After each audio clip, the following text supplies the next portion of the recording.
Bonjour, bonsoir, tout dépend de votre position sur la planète Terre. El Monsieur Godson, nous avions commencé une autre saga, une, une autre émission sur les révélations sur le Bénin, ce que nous pouvons encore nommer l'autre histoire du Dahomey, pour pouvoir vous permettre de comprendre que souvent, on passe à travers l'histoire, on a l'impression de réellement la connaître, mais en fait, on se rend compte que il y a une autre histoire cachée derrière l'histoire. C'est comme un train qui en cache un autre.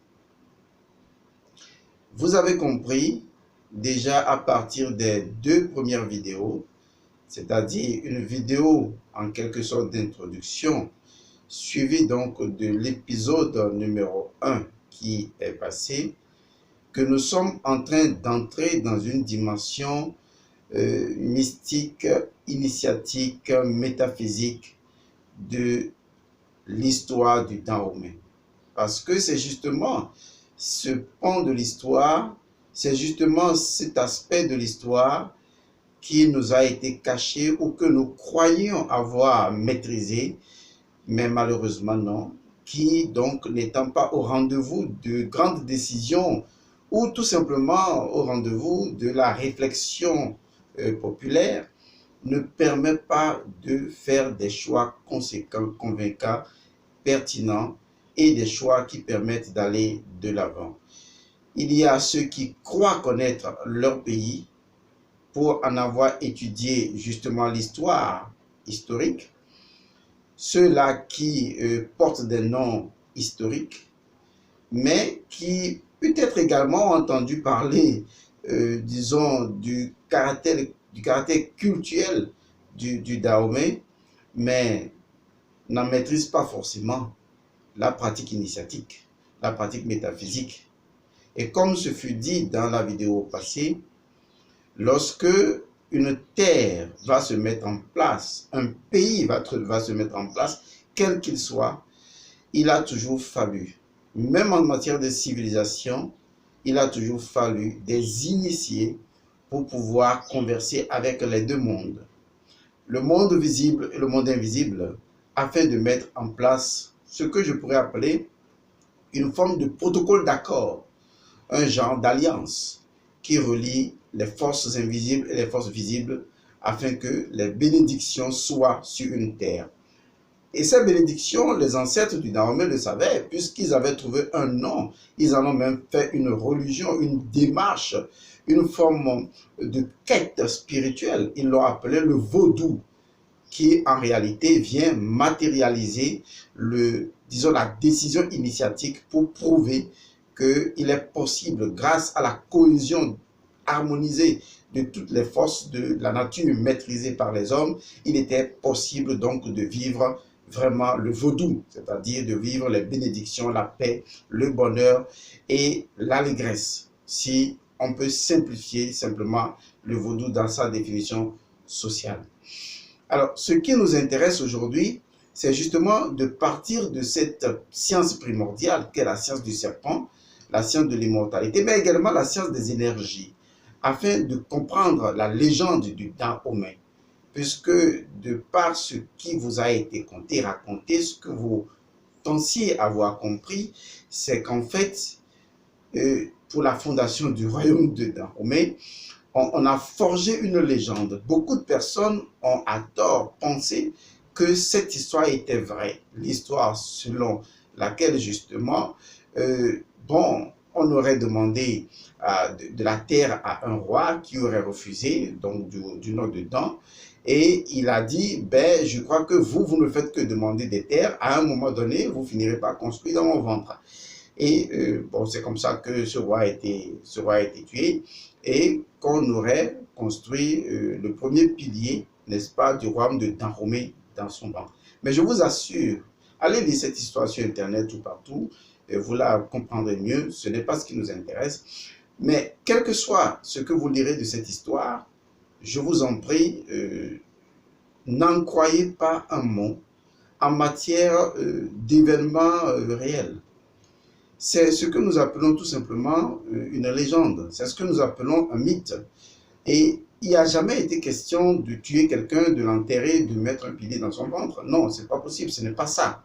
Ce n'est pas impossible de fait, mais ça n'a pas été ça l'histoire. Parce qu'il faut comprendre, comme je l'ai dit, en dehors de l'histoire qui vous a été contée, sous fond de légendes et de mythes, de mythologie et de métaphores, du symbolisme grandissant, il y a l'autre histoire qui révèle ce que je pourrais appeler les fonctionnalités technico-techniques de la métaphysique cachées derrière l'histoire historique.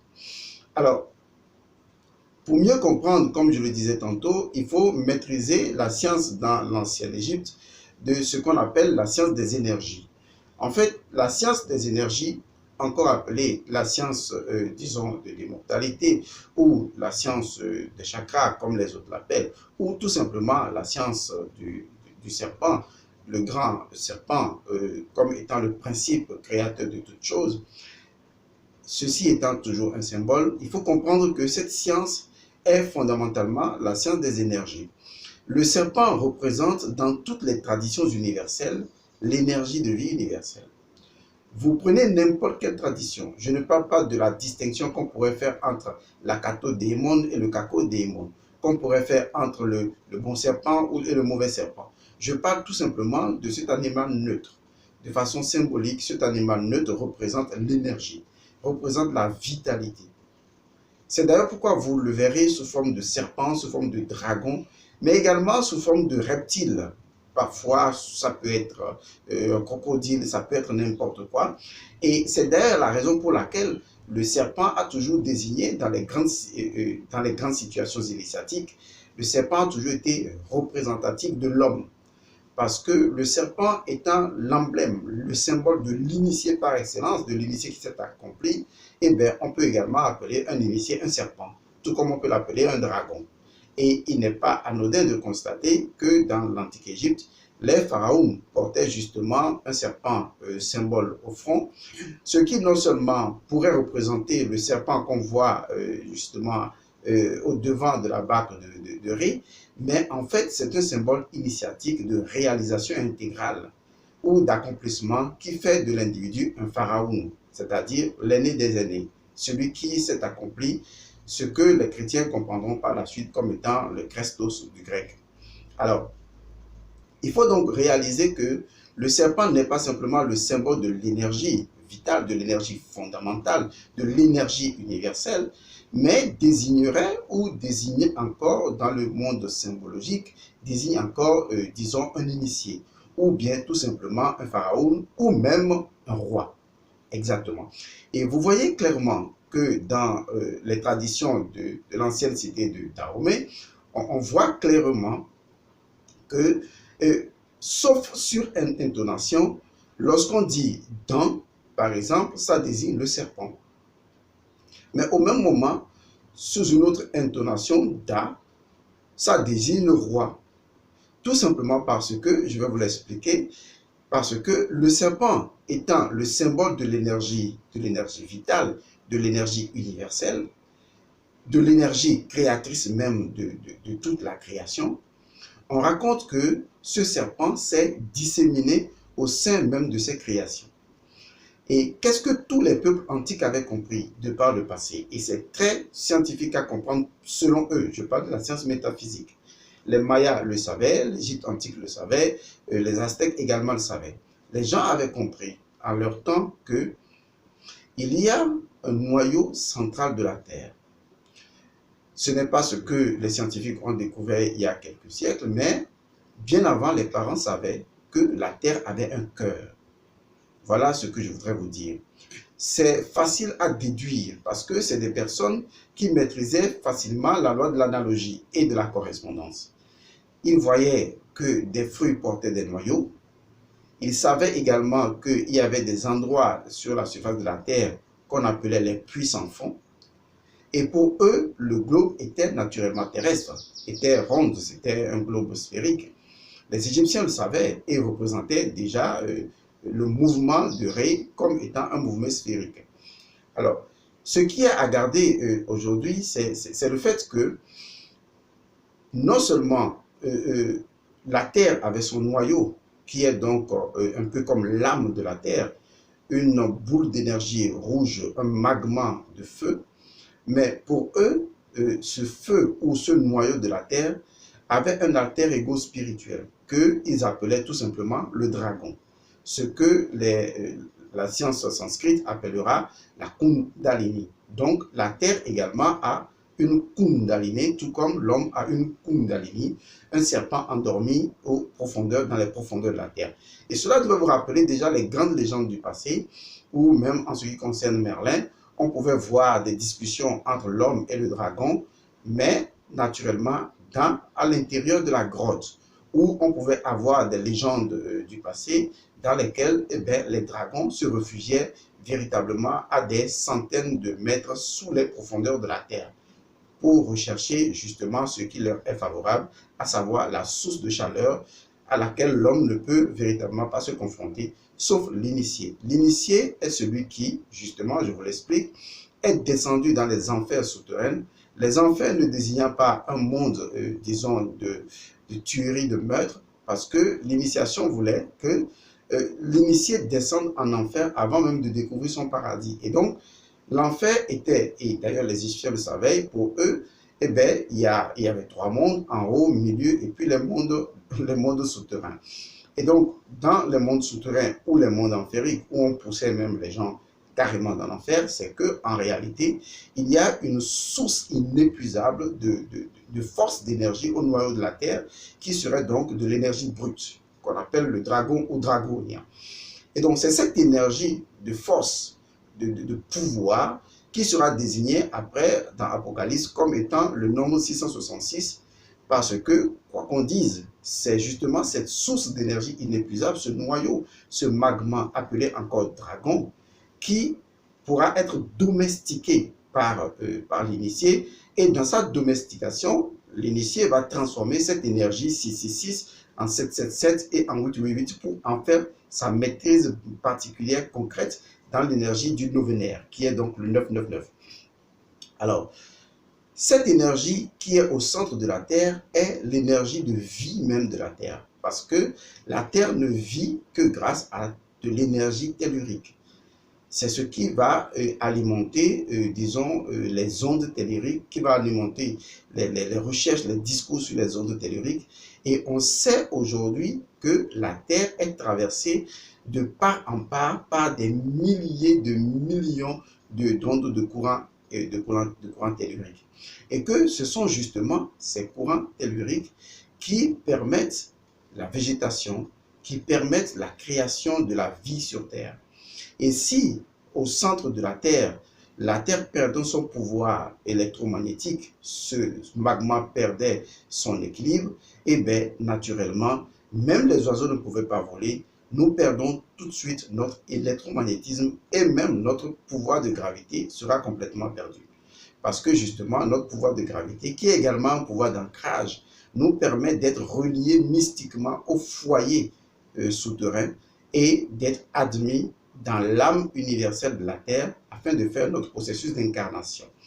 Alors, ceci étant dit, vous comprendrez alors que non seulement ce magma d'énergie, ce noyau de la Terre sera le dragon mère, le dragon principal, mais non pas seulement le dragon, mais ce sera également les dragons ou les serpents. Tout simplement parce que cette énergie formidable qui est au noyau de la Terre va développer des nervures telluriques qui vont se répandre un peu partout, n'est-ce pas, à l'intérieur du sous-sol de la Terre. Et donc, chaque fois dans l'Égypte antique, lorsqu'il fallait construire une pyramide ou un lieu sacré, il fallait donc consulter l'oracle. Et l'oracle pouvait dire à quel endroit une construction pouvait être faite. Pourquoi?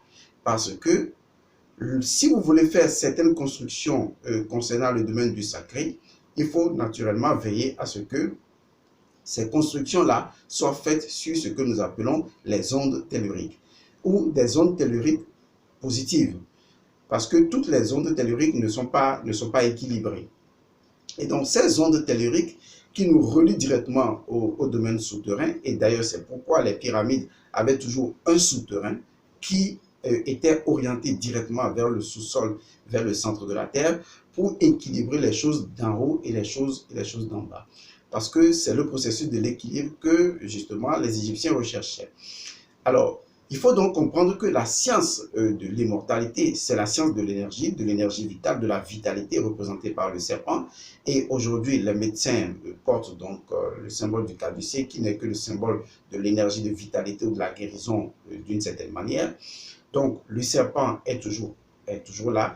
Soyez aussi doux que la colombe et aussi sage que le serpent, parce que la sagesse nous vient justement de ce serpent, le serpent représentant la vie éternelle, l'immortalité. Ce sont les nagas dont l'éveil produit la réalisation ou l'illumination. Bon, je suis en train de me répéter sur plusieurs angles afin de vous permettre d'assimiler ce que je suis en train de dire. Et donc, la science des serpents, c'est la science des énergies, mais également la science des initiés ou de ceux qui ont maîtrisé les serpents. Et donc, en Égypte, on construisait beaucoup de pyramides sur ce que j'appellerais des foyers d'énergie tellurique. Et si aujourd'hui vous maîtrisez ce que j'appelle la science des énergies telluriques, vous pouvez vivre très longtemps. Parce que c'est justement là, dans la science des énergies telluriques, que vous allez connaître le pouvoir de l'électricité et du magnétisme. Et c'est ce qui vous permet de maîtriser, n'est-ce pas, ces courants d'énergie en honorant vos deux parents, que sont l'électricité et le magnétisme.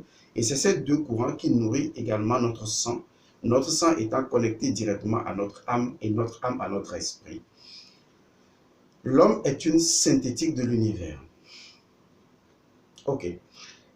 En revenant donc à ce que nous sommes en train de dire, l'oracle ne fait que, disons, pas traduire, mais c'est une forme de lecture des forces en présence au sein de la création. L'oracle, c'est cet instrument, cet outil qui fait la lecture des énergies. Et donc, en faisant la lecture des énergies, on pouvait savoir si tel endroit était favorable ou si tel endroit n'était pas favorable. Et dans l'Égypte antique, on disait déjà, il y avait cette expression qui était utilisée, il fallait donc détecter ce que j'appelais un serpent et naturellement construire une pyramide au creux de ce serpent.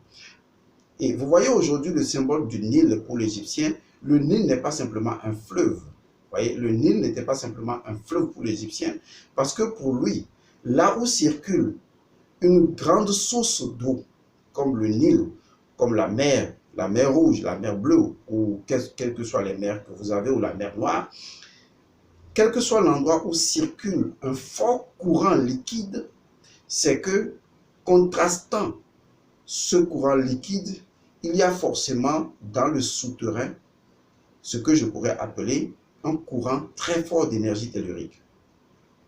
Et ça a alimenté naturellement beaucoup de religions qui, connaissant le secret, vont faire des cérémonies au bord de la mer ou au bord des lagunes, parce que, je vous le répète, là où il y a de grandes quantités d'eau, c'est que, contrastant l'eau, sous cette terre-là, il y a une grande circulation du courant d'énergie tellurique.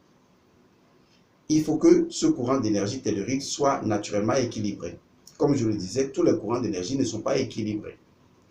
Et donc, le Nil n'était pas simplement un fleuve pour les Égyptiens, c'était une divinité. Et au-delà du concept de la divinité, c'était une source d'inspiration et un principe qui leur permettait de se connecter à la nature, de remercier la nature et de savoir que le Nil drainait un pouvoir. C'est le pouvoir de Sobek, ou le pouvoir du serpent, ou du reptile, ou le pouvoir de l'énergie tellurique qui est naturellement dosé à cette partie précise de la Terre. Et quand vous commencez à comprendre ça, avant de revenir encore à l'Égypte antique pour révéler un certain nombre de choses, je reviens maintenant dans la cité de Dahomey. Et donc l'histoire de Dahomey, où on aurait, selon laquelle on aurait tué un être humain et construit dans son ventre, vous comprenez que c'est totalement faux. Et que les Dahoméens initiés, qui devaient retrouver une terre propice, avaient utilisé naturellement l'oracle pour chercher à quel endroit précis il était possible de créer une civilisation, parce que comme leurs ancêtres, disons les pharaons, ils avaient l'obligation justement de créer une civilisation telle qu'on le leur avait enseigné. Et donc, dans cette quête-là, la terre de Dahomey a fait l'objet d'une consultation. Plusieurs initiés se sont retrouvés sous plusieurs sacrifices pour opérer, n'est-ce pas, voir la lecture des forces en présence, quel est l'endroit qui pouvait symboliser le point de départ de la cité de Dahomey. Et donc, l'oracle avait dit qu'à un endroit précis de ce pays, il y avait naturellement un dent, c'est-à-dire un serpent. Que vous dites roi ou serpent, c'est la même chose, parce que le roi était le propriétaire de la terre. Il était le Haïmbafior, c'est-à-dire il était le propriétaire terrien. Donc quelqu'un qui naturellement est un initié, qui a le pouvoir de décréter les bénédictions, les malédictions sur la terre, parce qu'il en maîtrise les courants telluriques. Courants telluriques qui représentent naturellement les serpents, car le serpent symbolise le courant d'énergie tellurique qui circule sur la terre. Vous commencez à comprendre. Et donc, lorsqu'on dit dans la légende qu'on a tué et qu'on a planté dans son ventre, c'est faux. Au contraire, ce qui s'est réellement passé, les initiés avaient découvert donc, disons, un courant d'énergie tellurique principal. Ils se sont dit, waouh, la science de nos ancêtres nous a permis de découvrir que cette terre-là, elle était bonne. C'est ce qu'on pourrait appeler dans les traditions, ce n'est pas toutes les terres qui transportent de forts courants d'énergie. Mais la terre béninoise possède un filon énorme de courant d'énergie tellurique ou un fort courant de dents, c'est-à-dire de cette énergie-là. Et c'est à partir de là que le pilier numéro 1, le pilier central, selon les initiés, a été planté avec tous les sacrifices qui ont été faits selon l'oracle, afin déjà de construire dans l'esprit, selon les normes métaphysiques, la cité de Dahomey. Donc, Dahomey, le Bénin aujourd'hui, le Bénin est construit sur un fort courant d'énergie tellurique. Ce ne sont pas tous les pays. Les États-Unis sont construits sur un fort courant d'énergie tellurique. Le Nigeria est construit sur un fort courant d'énergie. Tous les pays qui sont construits sur des forts courants d'énergie sont des pays considérés prémices. Et je vous expliquerai ce que ça veut dire. Et également, les éléments négatifs qui vont avec ces pays lorsque on ne maîtrise pas les arcanes qui permettraient de composer avec les mouvements vibratoires de ce courant d'énergie. Donc, ne dites plus qu'on a tué quelqu'un, on a construit dans son ventre. Non, au contraire, ce qui s'est réellement passé, c'est que les initiés ont découvert un dent, c'est-à-dire un courant tellurique très fort, après avoir sillonné toutes les contrées. Et ils se sont dit, c'est ici qu'on va se reposer, parce que nous avons découvert un dent, en de griffes, un courant d'énergie souterrain très fort qui montre que cette terre ne peut être que prospère. C'est ici que nous allons hisser notre premier, disons, nos arcanes. C'est ici que nous allons faire des sacrifices. C'est ici que nous allons monter l'étendard de notre pays. Et c'est ainsi que, pour la première fois, la cité de Dahomey a été érigée dans le ventre du courant tellurique temps. J'espère que vous avez compris, parce que ce qui va suivre pourrait vous horrifier. Je vous ai promis 23 minutes pour rester conforme, n'est-ce pas, aux normes de l'inclinaison de l'axe de la Terre. Je vous remercie d'avoir suivi et que les bénédictions soient. À tout à l'heure.